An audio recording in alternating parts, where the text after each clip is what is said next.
Selamat datang ke channel Juku Chong dan hari ini kita akan sambung untuk tutorial penggunaan kalkulator kelas Swiss.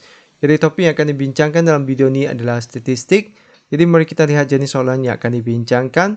Jadi dalam video ini kita akan belajar untuk menggunakan kalkulator untuk mencari nilai median dan juga mean untuk set data tak terkumpul dan juga untuk yang terkumpul iaitu dalam bentuk jadual kegerapan.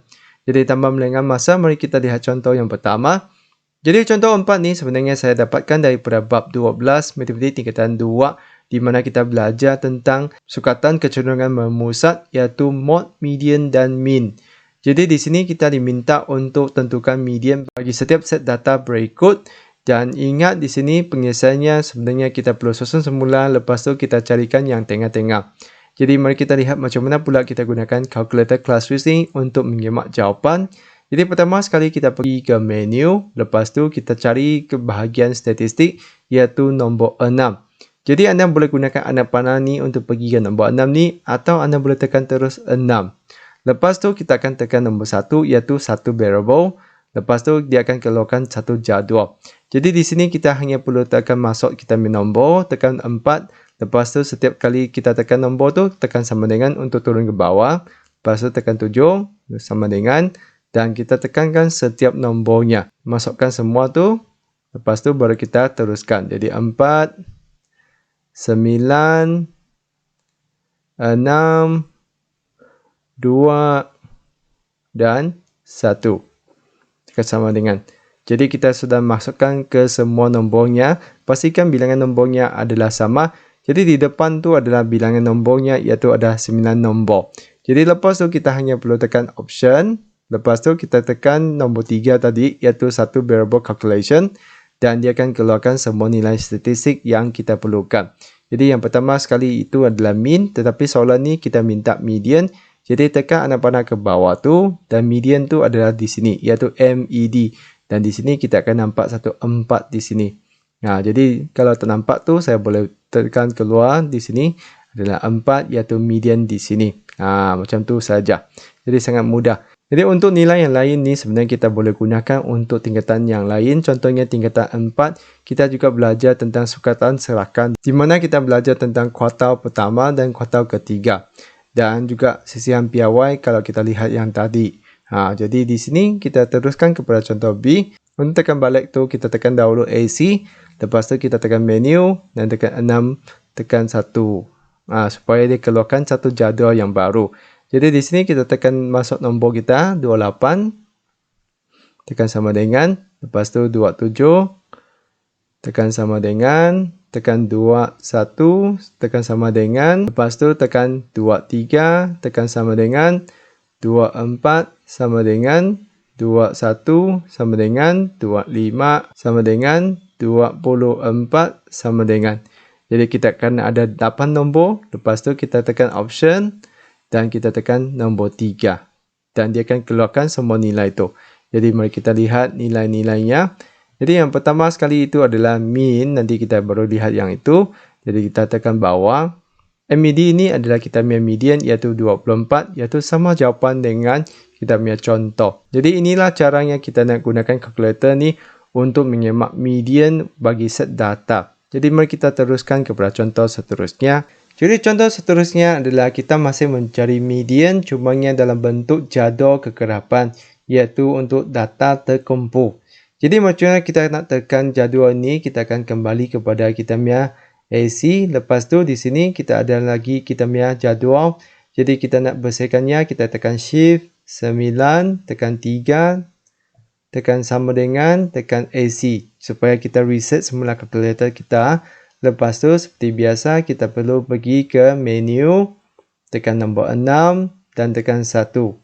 Dan di sini kalau kita perasan yang bahagian ni kita hanya ada nilai untuk X. Dan untuk kegerapan tu kita perlu tambah, maka kita perlu tekan shift, menu, lepas tu tekan ke bawah dan tekan nombor 3 supaya kita nampak ini iaitu frekuensi. Jadi frekuensi ni sebenarnya adalah kegerapan, maka kita tekan on untuk masukkan kegerapan. Jadi selepasnya kita hanya masukkan nombor kita iaitu masukkan nombor 10, lepas tu tekan sama dengan dan tekan 20 sama dengan 30 sama dengan 40 sama dengan, iaitu nilai yang di atas ni dahulu. Selepas tu kita perlu kembali ke atas supaya kita dapat pergi ke bahagian frekuensi atau kekerapan ya. Jadi kekerapan ni yang asalnya memang dia akan keluar 1. Jadi kekerapan yang pertama tu memang 1. Jadi kita ke bawah, tekan 6, tekan sama dengan, tekan 3, tekan sama dengan. Lepas tu yang bawah sekali adalah 1. Jadi yang selepas kita masukkan nilai itu sebenarnya sangat mudah saja. Kita hanya pergi ke option dan lepas tu kita tekan nombor 3 iaitu satu variable calculation. Jadi sekali lagi dia akan keluar nilainya. Jadi apa yang kita nak carikan adalah median. Jadi kita tekan ke bawah iaitu kita punya MED itu adalah 20. Sama seperti jawapan contoh kita. Jadi begitulah caranya untuk menentukan median sama ada dalam bentuk set data atau dalam bentuk jadual kekerapan. Jadi mari kita teruskan dengan contoh di mana kita carikan mean pula. Jadi kita lihat seterusnya. Jadi contoh 7 ini adalah kita nak hitungkan purata. Sebenarnya purata tu adalah mean lah. Jadi perhatikan di sini sebenarnya kita gunakan bahagi. Jadi sekali lagi saya akan tunjukkan kepada anda macam mana kita gunakan kalkulator kasus ni untuk mencari jawapan. Jadi kita kembali dengan reset semula kalkulator kita. Jadi tekan AC dahulu. Lepas tu kita tekan Shift 9. Tekan 3. Tekan sama dengan. Tekan AC. Jadi kita sudah reset semula kalkulator kita. Jadi kita pergi ke menu. Tekan nombor 6. Tekan 1. Dan dia akan keluarkan yang ini. Jadi kita hanya sekadar masukkan nilai itu. Iaitu 373.5. Tekan sama dengan 424. Tekan sama dengan, tekan 363 sama dengan 485.15, 355.1, tekan sama dengan. Jadi selepas tu kita hanya tekan option dan tekan nombor 3. Dan sekali lagi dia akan keluarkan semua jawapannya.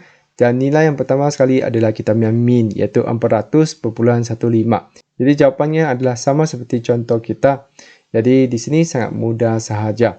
Jadi mari kita lihat contoh kedua di mana kita diminta untuk menentukan mean dalam bentuk jadual kekerapan. Jadi sekali lagi kita perlu reset semula kalkulator kita. Kita tekan AC, lepas tu tekan Shift 9, tekan 3, tekan sama dengan, tekan AC. Jadi kita sudah reset semula. Jadi pertama sekali kita tekan menu, tekan 6, tekan 1. Dan disebabkan jadual kekerapan tu dia ada bahagian frekuensi, maka kita perlu tekan Shift menu, lepas tu tekan bawah, tekan 3, tekan on frekuensi, tekan 1. Nah, jadi sekali lagi kita masukkan nilai dalam jadual tu. Jadi masukkan yang nilai X dahulu iaitu penggunaan internet dalam jam. Jadi di sini tekan 1 sama dengan 2 sama dengan 3 sama dengan 4 sama dengan 5. Selepas tu kita naik semula untuk kita masukkan kita punya kekerapan. Jadi untuk 1 ni kita masukkan 2. Lepas tu tekan sama dengan. Lepas tu adalah 6, 11, 7 dan 9. Selepas tu kita hanya tekan option. Lepas tu tekan nombor 3. Iaitu kita dapatkan kita punya nilai sudah.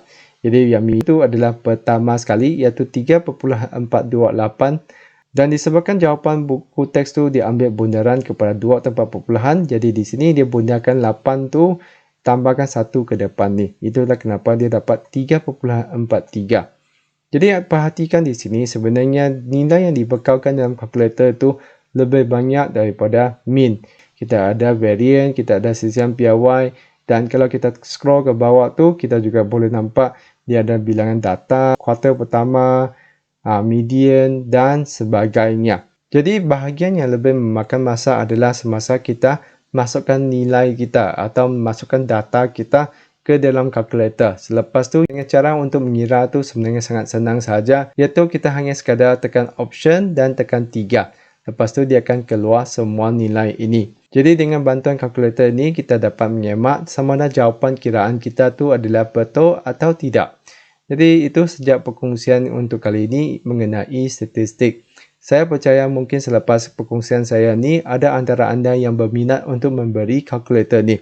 Jadi selepas ni saya akan berkongsi cara untuk membeli kalkulator ni iaitu melalui Casio Official Store di Shopee Malaysia. Jadi tanpa melengah masa, mari kita saksikan. Jadi Cikgu Chong sekarang akan demo kepada anda macam mana nak membelinya. Jadi Cikgu Chong sudah letakkan link dalam setiap video tutorial mengenai kalkulator ClassWiz ni. Jadi anda tekan mana-mana satu saja. Selepas tu anda tekan bahagian penerangannya dan anda akan nampak terdapat link item kalkulator Casio ClassWiz ni. Jadi anda boleh tekan link tersebut dan pastikan telefon anda sudah memasang aplikasi Shopee Malaysia. Dan di sini anda boleh tekan add to cart dan dia akan link anda ke aplikasi Shopee Malaysia. Jadi kita akan pergi ke laman yang menunjukkan Casio Scientific Calculator FX570EX dan harga originalnya adalah 79 dan ini sellernya adalah Casio Official Store iaitu casio.os. Dan di sini kalau anda perhatikan terdapat satu tawaran iaitu free L-shape folder. Jadi ini adalah satu tawaran khas yang ditawarkan oleh Casio Official Store. Selepas tu anda tekan add to cart. Dan di sini saya nak kongsi dengan semua macam mana kita nak masukkan satu kod diskaun khas daripada channel Cikgu Chong. Tu tekan tick dulu. Lepas tu anda masukkan di sini, tekan enter shop voucher code. Tekan Casio huruf kecil CCW iaitu singkatan nama saya lah. Lepas tu tekan apply dan anda akan dapat jimat lagi RM5. Jadi di sini anda punya harga tu menjadi 74 sahaja. Selepas anda masukkan semua kod tu, anda boleh buat pembelian lah. Jadi ini adalah satu cara yang saya rasa sangat berbaloi lah kalau kita nak membeli kalkulator ClassWiz ni. Jadi saya harap video ni dapat membantu semua kalau ada yang berminat nak membeli kalkulator ni. Jadi itu saja untuk video kali ini. Sekian, terima kasih. Kita jumpa lagi.